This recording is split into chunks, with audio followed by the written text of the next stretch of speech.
Have you ever taken the time out to do a blowout on your hair, like blow dry your kinky hair, just to wake up the next day or 2 days later and it's gone back in this state? Okay, it's gone back in this fluffy state, kinky state after you've taken time to blow out your hair. And now you're starting to think about relaxers. You're starting to even consider going back to a relaxer because you just feel like all your effort has just been wasted and that, this hair thing is just not easy. I don't want you to ever think that your hair is difficult because it's never difficult. We just have to know what the hair is trying to tell us. So in this case, if your blowout has reverted back to this as a 4C kinky hair girl, for those of you that don't know, I have fine hair as well. It means that there's something wrong with the technique of the blowout. And this obviously is an old video, so I will obviously do an updated one with a really good blowout and show you all what you have to do. But this time around, we're just gonna fix this hiccup that we've had with the blowout, because I know, like, even for me, my mood would easily change and I would get pissed off. So basically, I don't have time to wash the hair or anything, and I would advise you to not go and use any heat. Don't bring out your straighteners, don't use any straighteners, don't use any blow dryers right now. Just work with what's going on. So first thing I would always say is to make sure that you're always feeling your hair.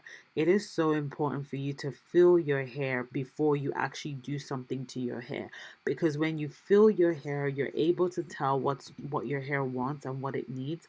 And when you feel your hair, you can tell if it needs moisture, if it needs oil, or if it needs water. So in this case, because the hair has been blown out, I'm going to use a butter that does not have water in the ingredients. So this is what I would say. If your blowout has reverted back into this kinky fluffy state, please do not use a moisturizer that has water in it. Use a moisturizer like a petroleum jelly kind of moisturizer, a moisturizer that is just oil based, that does not have water. For me, I was using the Shebe hair oil, but it's in a form of a butter, and it has no water in it. So also, you want to use a comb. You don't want to use a detangler because we're not detangling the hair. Remember that the hair has been blown out. So what you want to do is to use a comb, because there is, strands there. You are going to find shed hair there because every day we're shedding hair.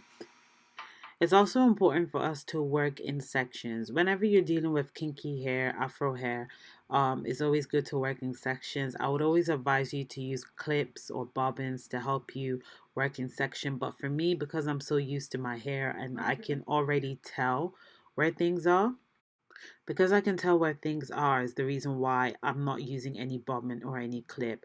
So once you get used to touching your hair quite a lot, separating your hair, you'll be able to tell where things are with your hair. Now you can see that I'm coming from the ends. It's always important to start from the ends. Even when you're moisturizing your hair, start from the ends and then work up. If you're noticing tangles or, knots or whatever, use your hands to take them out. You can see that I'm still feeling the hair, and now I'm on to doing the other part of the hair. This hair is so kinky, it's so fluffy. That's the type of hair I have. So you're going to see that the ends are not straightened. I think one of the struggles with kinky hair is trying to get the ends to straight. And one of the biggest thing that will help with that is moisture and making sure that we are washing the hair consistently all the time. So unfortunately, I didn't really show you guys the amount of hair that I shed, but it wasn't really that much. It wasn't even a handful. It was like bare minimum. So make sure that the comb that you're using is a white tooth comb. Like I said before, stay away from the straighteners. Don't try and straighten the hair again, because now we're using a butter to kind of like give it moisture to make it look lustful. In terms of maintenance, you're going to have to do this every single day until you wash your hair again. Because the thing with kinky hair is you don't need to like comb it every single day, but your hands need to be in your hair to separate because, like, again, the strands will intertwine with other strands. So every morning you need to at least give yourself 5 minutes with your hair.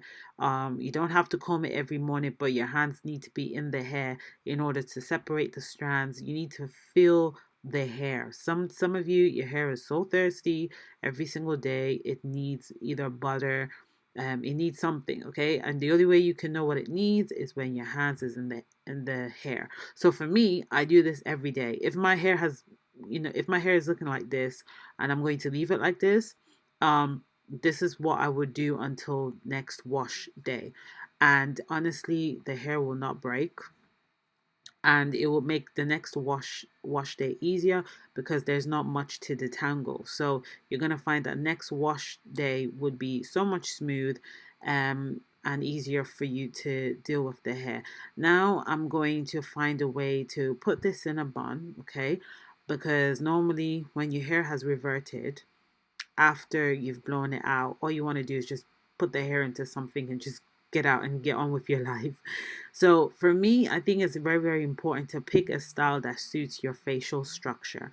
And one of the styles that suits me is usually a side bang, but my bangs are not even long enough for me to do a side bang. So I'm going to do a middle parting.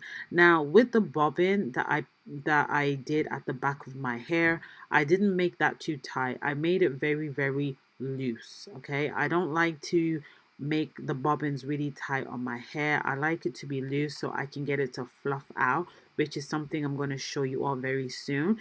Because I have fine hair, I don't really need to use any gel to slay my hair down.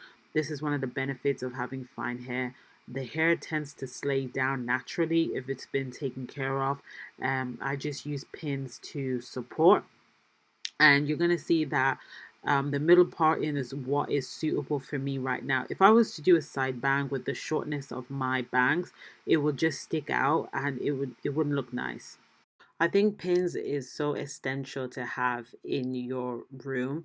As a kinky hair girl, you always need pins. Like, pins will save and help you when it comes to emergency situation, especially when you have pieces of hair sticking out, or you're in that stage where you're at a medium length, very awkward length. Pins will help you out. And so now I'm going to do the back of my hair, and I'm just going to fluff that out because I want it to look really fluffy. I want my bun to look really, really full. And yeah, that's really it. So remember, I did not tie the back of my head too tight. I just used a very small bobbin and that was it. But I didn't make it tight, just so I can get this fluffiness at the back. And you can see that it looks full, it looks put together, and it looks neat. Okay, people don't expect you to have like lustful shiny hair all day every day. I feel like these are expectations that Black women always set on themselves. If you look at other white women going to work, their hair is usually stuck in one style in a bun every single day, and that's it. And sometimes that's just what works, okay? Because at the end of the day, hair is part of beauty, and you don't have to overcomplicate hair.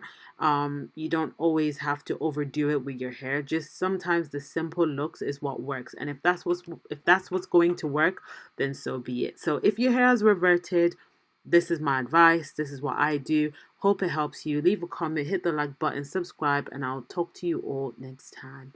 Bye.